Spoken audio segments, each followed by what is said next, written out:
क्या आप जानते हैं, एक ऐसा स्थान जहाँ हर गली में राधे राधे की गूंज होती है, जहाँ हर कण कण में भगवान श्री कृष्ण की लीलाएं बसी हुई हैं।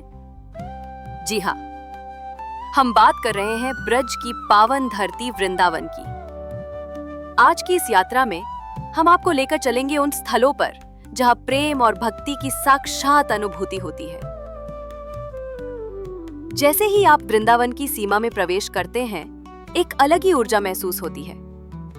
ये सिर्फ एक तीर्थ स्थल नहीं, बल्कि एक भावनाओं की नगरी है। कहते हैं, जो एक बार वृंदावन आता है, उसका हृदय यहीं बस जाता है।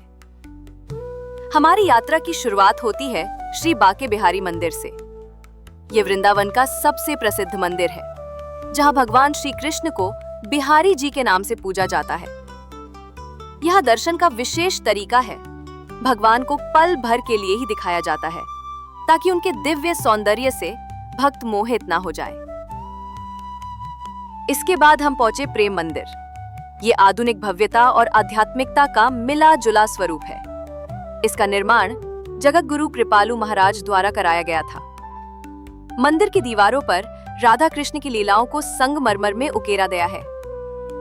रात में जब ये मंदिर रोशनी से सजता है, तो दृश्य स्वर्ग से कम नहीं होता। अब हम चलते हैं वृंदावन के सबसे रहस्यमयी स्थान निधिवन। कहा जाता है कि यहाँ आज भी रात्रि में राधा कृष्ण रास लीला करते हैं। संध्या के बाद किसी को भी यहाँ रुकने की अनुमति नहीं होती। स्थानीय लोग कहते हैं कि जो इस नियम को तोड़ता है, उसे असामान्य अनुभव होते हैं या वो मानसिक संतुलन खो देता है। सेवा कुंज वो स्थान है जहां राधा रानी स्वयं श्री कृष्ण की सेवा करती थी।